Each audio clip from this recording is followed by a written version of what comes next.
Welcome to the Dynasty Evaluation Show. I'm John McGlynn. You can find me on X, John McGlynn75. I got a great guest today. We are going to discuss our boy, probably the number 2 running back in the draft this year, Omarion Hampton, 6 foot, 220-pound running back from North Carolina. So get ready to spend some time with your boy, Michael Bauer today. Not Bowers, Bauer. And we are ready to go.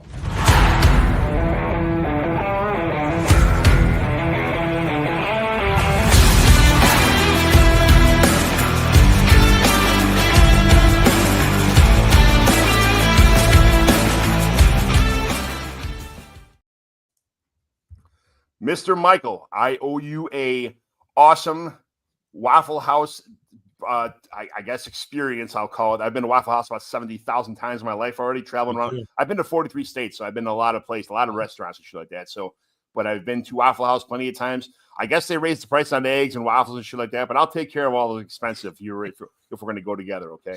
That works for me, man. How you doing, John? I'm doing fantastic. I just had Nick Hoover on. We talked about Cam Ward, the Spotlight series. I got you. I fooled you into coming on to talk about Omarion Hampton here. So I got a lot of good guests the last couple of weeks. I got a lot of good guests coming up.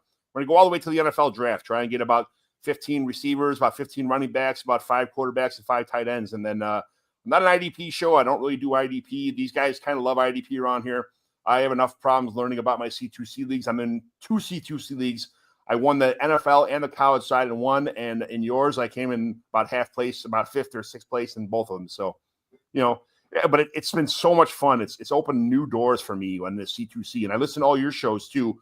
You and Nate are awesome. I love your guys' shows. I learn a lot from there. I take notes walking around. I don't really watch too much YouTube, but I take a lot of podcast notes on my phone about all this stuff. And you guys have tons of good information. So I really appreciate all the hard work you guys put into Dynasty Rewind.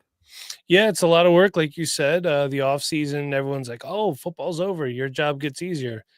We're just beginning. The season's kind of a grind. You go through it, but the off season is what we really live for. We love, we love doing scouting, talking prospects. We love the draft. That's really what we live for. June and July is the worst part of making fantasy football content, if I could say. It's not a lot going on. It's fun then because that's when I do all my home league. I run a bunch of home league stuff. That's how I started doing this. It was called commission evaluation when I first started because I commission about 8 home leagues in the Chicagoland area. So I switched it to Dynasty Evaluation, but we have live in-person rookie drafts. We have our in-person. We do our division drafts where we have like a snake draft for all 4 division winners get to pick their opponents to make fun of each other. That you don't want to get picked 101 a division draft. That means your team absolutely blows. So we have all kind of stuff like that. They're all in-person stuff. Drink beer, eat chicken wings, watch baseball, and get to and do our dynasty drafts. That kind of stuff. So those months are actually probably the most fun for me when everybody else is kind of dormant. When you have a lot of home leagues, a lot of in-person interaction, it's super fun. Yeah. I do like the home leagues. Sometimes, they're hard. You live also close to Chicago, so not as many people around here willing to do a home league. I do want to let everybody know, John just finished a beer. We started talking about 10 minutes ago. That beer was full. Maybe you got a backup there. I don't know. I'm just going with the old age. There we go. Got some Miller Lite. I got 5 on the table right here, so we'll be gone before the show's over with. And this is my 3rd show tonight, so I'll probably have about 14, 15 before the show's over with. But ladies and gentlemen, God bless John McGlynn and his hearty liver, if I may say so. It's good to be Irish. Yeah. As for your holidays coming up soon too. St. Patrick's Day is everybody wants to be Irish on St. Patrick's Day. Yes, it is the best holiday in the world. When I was a kid, we used to go down to Southside Irish Parade with my parents. We do 2-day back-to-back. The downtown parade and the Southside Irish Parade was on Sunday, and it was just such a good time to walk in the parade with your family or watch your friends and family. And then you turn into a teenager, and you couldn't wait to go out there and just get absolutely plastered with everybody else, every other Southside Irish person. But now it turned into they shortened the parade by a lot, and people are busing in from every north and southwest suburb to come in there. And the police are all over the place giving like open beer tickets and stuff. They kind of ruined the parade from what it was, but it's like anything else. It's a sign of the times. They're trying to curtail the parade, but cut budgets, do whatever. I don't know but I mean, it's still a great parade, still a great time. I want to go to the parade in Boston. I want to go to a couple of the parades around the country that had the good Irish parades. But yes, it is my favorite holiday. Corned beef and cabbage at my brother's house with my mom and dad and my family and all my nieces and nephews. singing Irish songs. It's my favorite holiday for sure, by far. So, yes. I will say this, John is a great guy. I've spent some time with him in person at the expo. I'll be there this year if anyone wants to come hang out with myself and John. I will forewarn you, if you don't drink, standing next to John McGlynn for more than 5 minutes, you will get alcohol poisoning. It is a side effect that you get. John, I will say I give you credit. I've never met a man that could drink like you, and I can't do it anymore. I just hit the big 4-0 last month, so I'm slowing down a little bit, man. But don't worry, I'll ramp it up in late August for you. How's that sound? That sounds great. I just turned 50 this year myself, so I'm 10 years older than you. Yes. Congratulations, John, for hitting the big 5-0. Going to be Big retiring 5-0. you know Yes. There's I got less days. I'm on the back 9 of life, as they call it. So I gotta have I'm not here for a long time. I'm here for a good time. I guess that's the big. And you're making the most of it. I give you credit. But listen, let's talk about some Omarion Hampton. This is the guy that makes me wish Ashton Genty was not in this rookie draft class. Hey, Mike, you're crazy. Ashton Genty just had one of the greatest seasons college football player ever had. Yes, he did. If Ashton Genty wasn't in this class, to me, Omarion Hampton would be my running back 1. He is solidly my running back 2 right now. Now, Nate, my co-host over at the Dynasty Rewind, who I love and respect, I'll be hanging out with him next weekend at his house down outside of Baltimore, or as we say it here, Baltimore. He has Travion Henderson as his running back 2. And look, I think Travion Henderson's great. But Omarion Hampton can do things that Travion Henderson can't do, like run between the tackles, run with power. The guy's fantastic. Let me bring up this show sheet that I should have already had up that you sent me the other day. I don't know why I didn't have it up, because I don't. So let's talk about the good things that I see on Omarion Hampton. I feel, and I always say this on my show, one thing that we do wrong in the fantasy football community is we try to get in our minds the NFL to bend their belief system into what we want as dynasty players or fantasy players as a whole. It doesn't matter. We have to adapt what the NFL does for how we construct our rosters, set our lineups, etc. So everyone's always looking for a 3-down running back, right, John? You want a guy who's going to be on the field as much as possible. And of course we do. We want more points. Being on the field more helps you get more points. Well, here's the thing. That doesn't really happen so much anymore. We see running back by committee, unless you have a guy like Derrick Henry, Saquon Barkley, Ezekiel Elliott in his prime.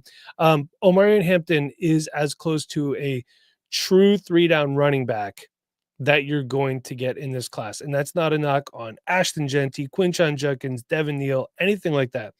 Here's why. He's an extremely powerful runner, dare I say violent at times. He welcomes contact, which you're going to need to do going against linebackers, defensive backs, defensive tackles in the NFL. Does not shy away from contact. He has some good moves. His lateral agility is good. He's not a big make you miss guy. Okay, but when he gets past the line of scrimmage, he has a nice cut. He can shimmy out of the way, will still lay his shoulder into a linebacker. He can put you on the ground. I just really love what he brings to the table with his vision. His contact balance is phenomenal. And from what I remember playing football, they would always coach the running backs. I was not a running back. For the record, I was a middle linebacker. They'd always say, whenever you get hit, keep your legs moving. So that's one thing I look for when I scout. Do these guys keep their legs moving on initial contact? He does that. I just think he's fantastic in that regard. The contact balance, like I said, the vision. He's very patient behind the line of scrimmage as well. So if he goes somewhere that has a good offensive line, as you know, a majority of the NFL teams do, there's not going to be any problems there. Let's talk about the bad. There is some bad with Omarion Hampton, but it's not that bad. His receiving ability is, I would say, average. He has solid hands, sure-handed. He's not going to drop a lot. It's what he does after the catch that isn't so good. He has good long speed as a runner. Not the best. I mean, he is 6'1", 220. I'm not expecting this guy to be a burner by any means. He's just very indecisive with the ball after he catches it. It's almost like, hey, I caught the ball. What do I do now? If that makes any sense. So he needs to have that coached out of him. Like, look, you get the ball, turn up, watch the ball in, catch it, turn up field, and go. Get as many yards as you can. That's really the only knock on him, aside from his pass blocking. I know that obviously doesn't matter so much in the realm of fantasy, but, you know, if you have a quarterback in the backfield like Patrick Mahomes, Justin Herbert, Joe Burrow. They don't want a defensive tackle or a linebacker getting free reign to come in and just smack their quarterback. So just indecisiveness after the catch and pass blocking are really the only two knocks on him.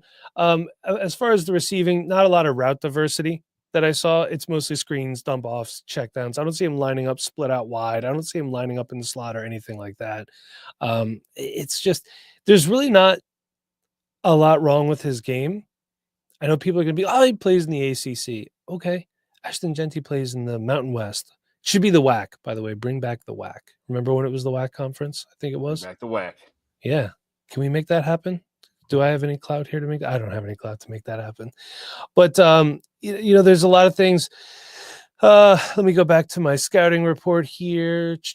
Well, I'm going to chime in a little bit here about some of the things while you're looking at that. I'm going to say Omarion Hampton is a guy, when I watch this, I see him like getting through the line of scrimmage, and he kind of gives himself up a lot. He initiates contact, puts his head down, almost like to say, like, okay, I know that this is the end of the line. I'm going to try and get that 1 or 2 extra yards instead of trying to make anything else happen after that, which is kind of like makes me mad a little bit. Like, dude, why you put your face straight in the turf, like to try and put your head down and get that 1 or 2 extra yards? I understand that 1 or 2 extra yards is important, but you got it's maddening sometimes that he is not trying to elude people, like evade the tackle. He gives himself up and just kind of battering rams himself into linebackers when he gets past the the first line. And on top of that, every play when you watch him, he has this weird thing of like when I watch every one of his all 22 plays.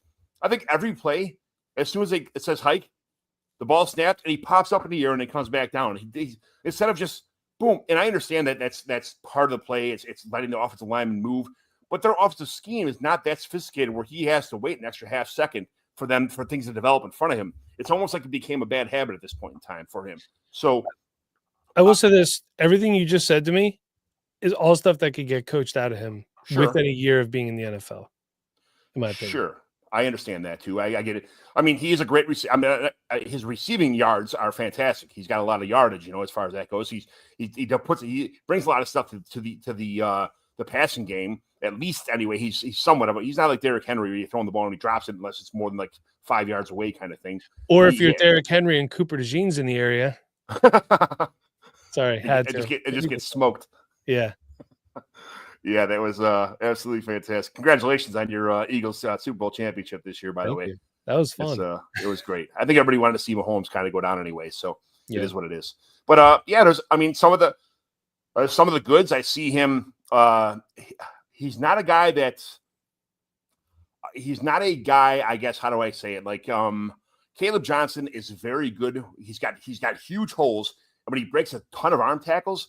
But I've never seen the guy break a tackle. I think probably 4 tackles out of all 22 when he had direct contact. He never breaks tackles. You're talking about Caleb Johnson now? I was talking about Caleb Johnson, just comparing the two. Caleb Johnson is very good at breaking arm tackles, but he cannot, like, anybody touches him on a solid hit, he goes right down.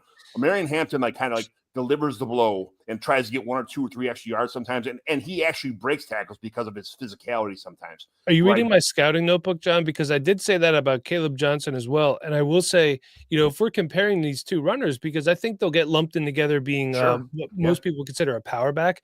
Caleb Johnson has a very upright running style. So if he gets his pad level lower, like Omarion Hampton does, he's going to be able to break more tackles. Again, another thing that's extremely coachable at the next level.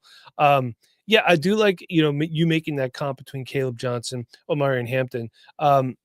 This is another guy too, though. You have weak contact, like an arm tackle. He's going to run just right through it. Like your arm's not even there. Well, they're big guys and they can break arm tackles. That's part of the deal. When you're 228 pounds or, when you're 220 to 230 pounds, you're going to break arm tackles on guys who don't get direct contact on you. I mean, I look at Caleb Johnson. He reminds me when he runs, it's kind of like Eric Dickerson-ish, where he's kind of straight up. Where Omarion Hampton is almost like Walter Payton, where he puts his head down first. Like Walter Payton people would hit him in the back of the neck on contact, and he would drive his legs, like you were talking about earlier. So, if you could put those two guys' styles in the same player, which obviously, if you could mix Barry Sanders and Walter Payton, I understand that you can't mix these guys. They're their own people for a reason. But I just think that Omarion Hampton, no matter where he goes, he's going to succeed a lot more than Caleb Johnson will, because Caleb Johnson he requires a good offensive line to be good. I don't think he's not going to have that everywhere he goes in the NFL. especially if he gets drafted high from a team that doesn't have a good offensive line. Where I think Omarion Hampton can make things happen even with a bad offensive line. He'll put his head right in an offensive lineman's ass to make sure that extra 1 or 2 yards is going to be there. And some guys don't have that kind of drive or that kind of like, hey, I'm making this shit happen. I'm a battering ram. He's got that attitude with him. He's going to bring it with him. When he's going to come with it, he's going to come with it kind of thing, Also, in his final year here at North Carolina, only 2 games under 100 yards rushing. Now, one of those was a game against Charlotte. He still had 11 carries for 77 yards. They pulled him out early in that contest. And then Boston College, 11 carries for 53 yards. Still averaged 4.8 yards a carry in that contest.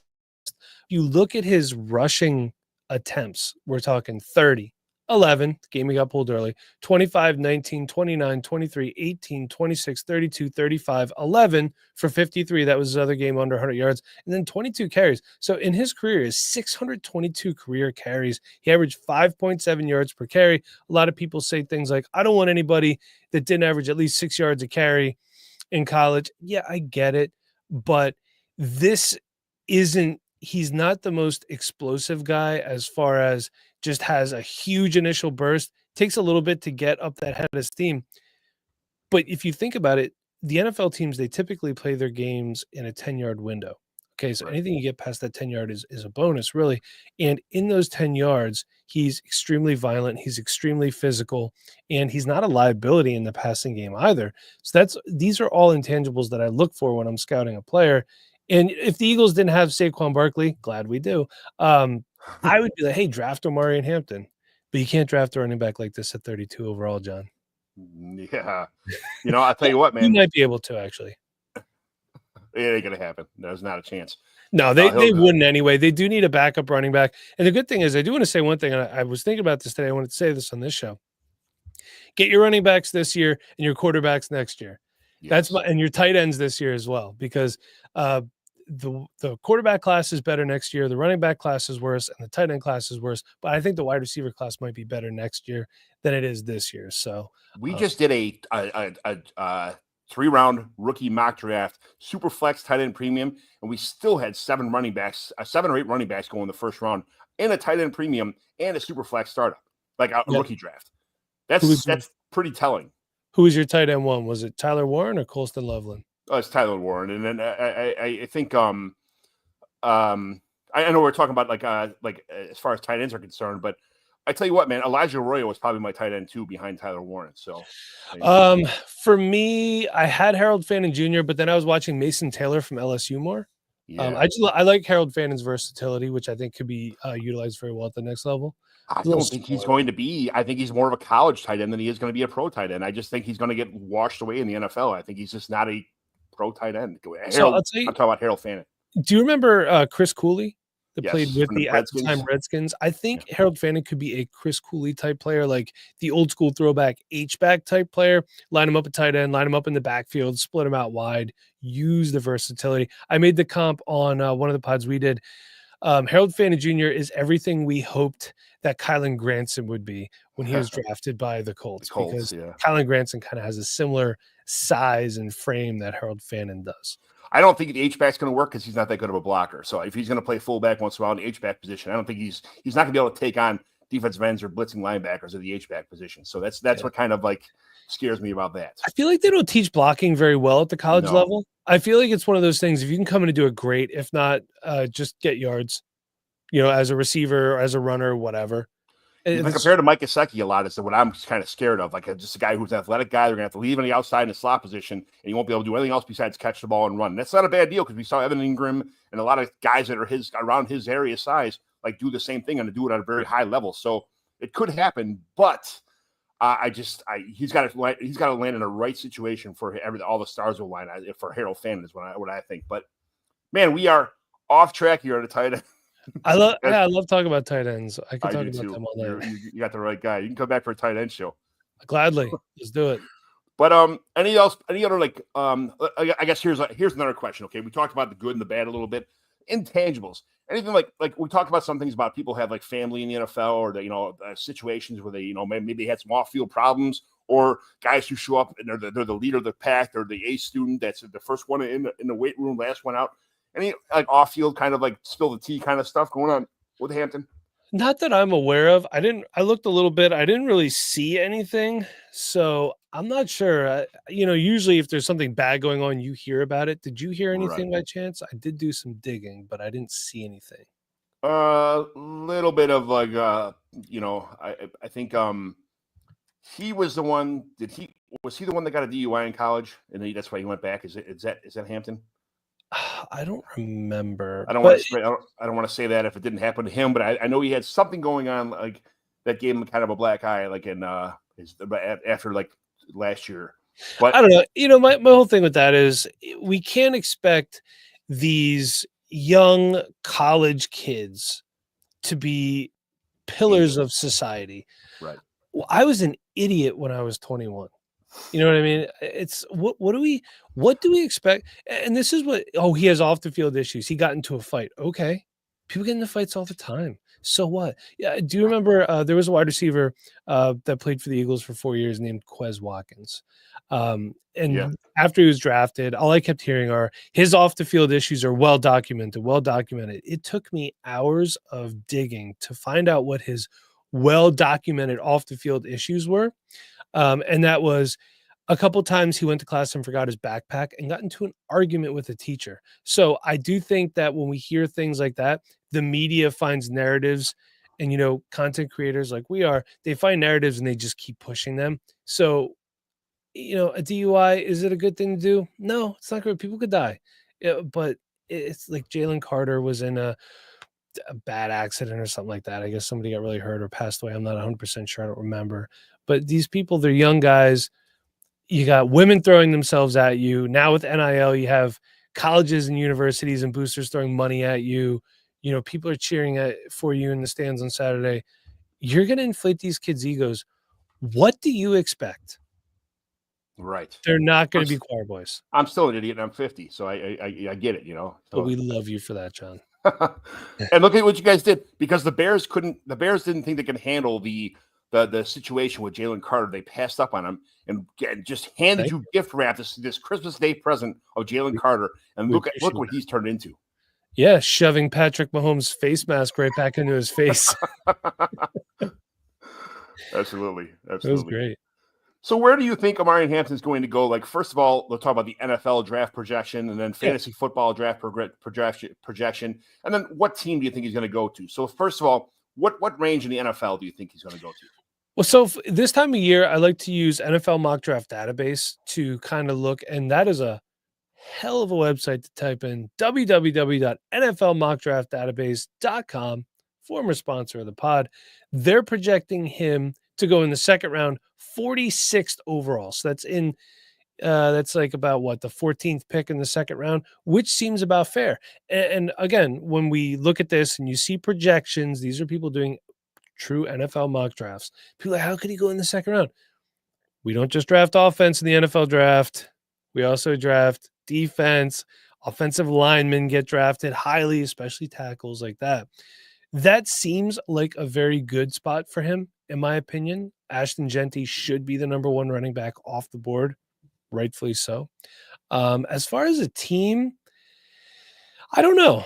I'm not really sure about that. The Dallas Cowboys are an obvious answer, but they don't do what they should ever, which is fine by me.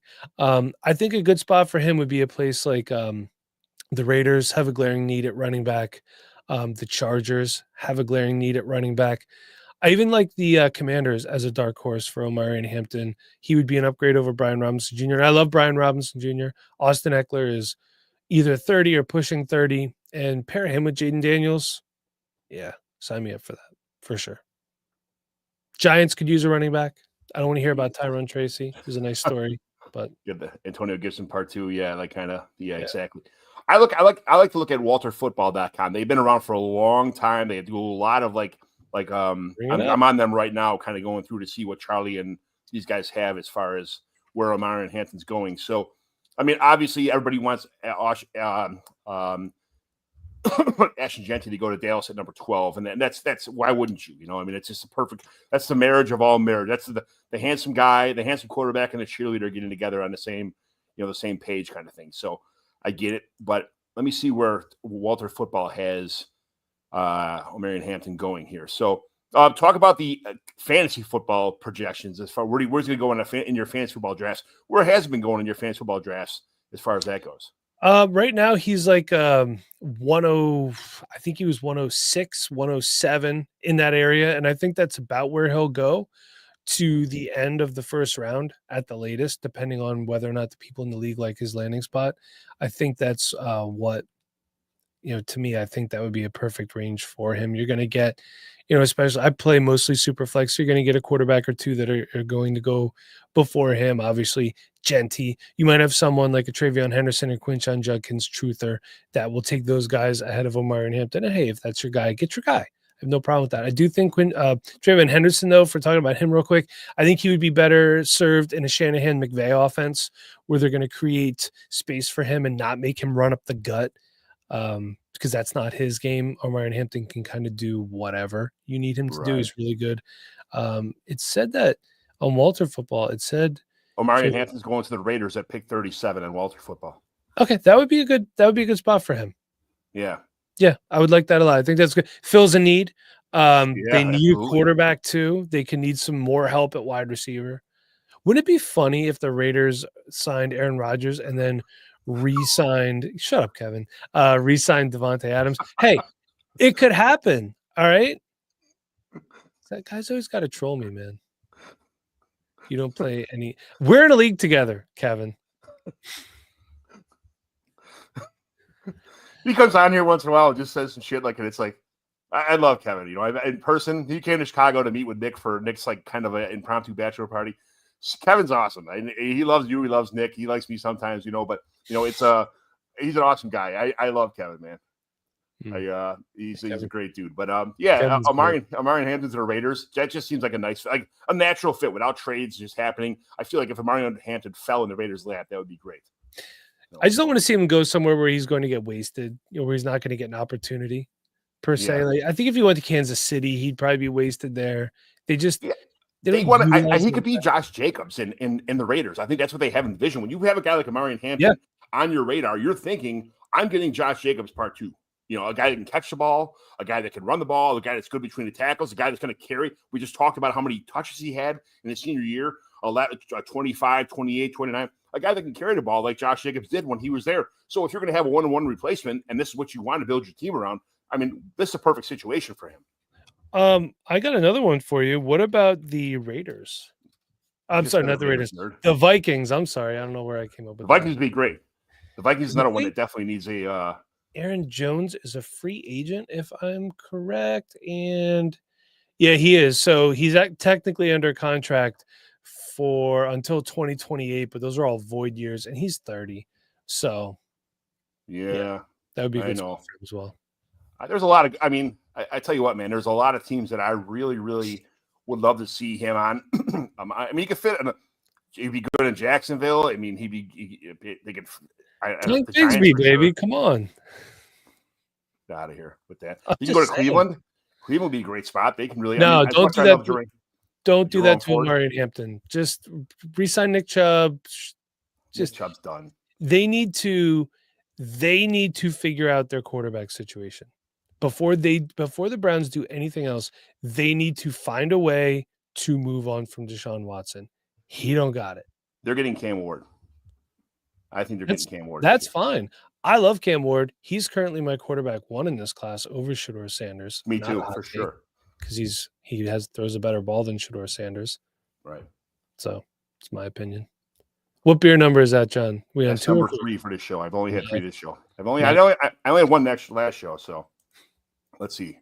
They should just sign Justin Tucker. Good to have you checking in with us, Kevin. Thank you. This is why we don't live stream, by the way. I love live streaming. That's all I do. I love hearing these, these comments when they come through. I like read them 2 days later. Like, that would have been great for the show. But the Browns are a hot mess right now. But they got to get back on track somehow. And I think a guy like Cam Ward would really, they have to get done with all the bad blood and just start from scratch. That kind of stuff. So yeah. But anyway, so I guess we just talked about what team would he be a great fit for. Those are those are the. I mean, there's a lot of good. A player like Omarion Hampton would fit anywhere because of the fact that he can catch the ball out of the backfield. He can run between the tackles. He can take it outside. Everybody's talking about, oh, he doesn't have the long speed. You know what? Nobody's Saquon Barkley. We're not gonna rip off 65-yard runs all the time. We need to get first downs. If you run the ball 4 yards a play, at 3 plays in a row, you're getting a first down every play. You'll never ever not score a touchdown if you get 4 yards per play. So, what is the problem? I don't need long speed. Just give me the 3 or 4 yards. When look what happened in the Bills in the playoffs when Josh Allen couldn't get 1 yard. If you got a guy like Omarion Hampton in the backfield, or if you had Derrick Henry in the backfield, or somebody else like that, you're not just Josh Allen's the only game in town that can get that 1 yard, or they try to make that happen. Put Omarion Hampton back there. He's getting the 1 yard, and you're getting the first down, and you win the game. That's just kind of stuff that happens. How long is Derrick Henry under contract? So Derrick Henry's only under contract for one more year. Omarion Hampton would look good in Baltimore, man. I just traded for Derrick Henry last year for like a second-round pick, and I want to make him last. He's not going to play forever, John. He's 31. All right, sorry. I'm going to win now, and I trade all my picks away this year. So I need to win now and then get all my picks back after I collect my money for my championship. Just from the point of, if obviously I'm assuming they're going to move on from Derrick Henry after his contract is up. If Omarion Hampton's there and already on his rookie deal, that would be nasty for the Ravens. And then when Derrick Henry is on an expired contract, the Cowboys can sign him because that's what they do. Look, I'm sorry if you're a Cowboys fan, Kevin, but I get to do on the Cowboys all I want. Because, the Cowboys said they're only one Eagles offseason away from a Super Bowl. Yes, but in order to have that happen, everyone else needs to have a Cowboys offseason so the league can have true parity. Man, I got Dak Prescott in like 5 leagues, and Dak Prescott and Trevor Lawrence, and it's like this was absolutely just a terrible season for bad year for you, John. I traded for Derek Carr, I traded for Jameis Winston. I kept trading my picks away to try and get a starting quarterback. And I lost by 8 points in the championship game because Aaron Rodgers, who I traded for another third-round pick for, got me minus 2 points in the championship game. Maybe you should just trade for backup quarterbacks so that when their starter gets hurt, you have a starter. It was absolutely terrible. I could have just sat my quarterback. I would have still lost by like 4 points, or 5 points, but still, who would have thought Aaron Rodgers would get negative 2 points in the most important game of the year? But that's my luck. That's every John Jets fan. Where's Aaron Rodgers playing next year, by the way? Hopefully not in the NFL. I don't know. That's a really good question. He'll get a shot somewhere. It's going to have to be somewhere where he can be a starter because Aaron Rodgers will not be a backup quarterback. No. That's just not. So I guess look at who has openings. Like right now, the Raiders have openings.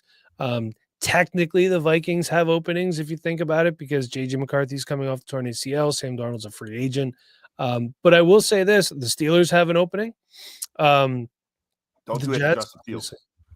Yeah, they should re-sign Justin Fields, but I do want to say one more thing about the quarterback class. I know that we're a little off kilter here. We're supposed to be talking about a running back. The NFL free agency quarterback market will determine how the NFL really feels about this quarterback class. So adjust yourself accordingly. Adjust yourself accordingly is correct. So yes. All right. Well, I think I spent enough time with you here on this show talking about our boy Omarion Hampton. Anything else that we missed or didn't talk about? Anything else you have in your notes that people should know about Omarion Hampton?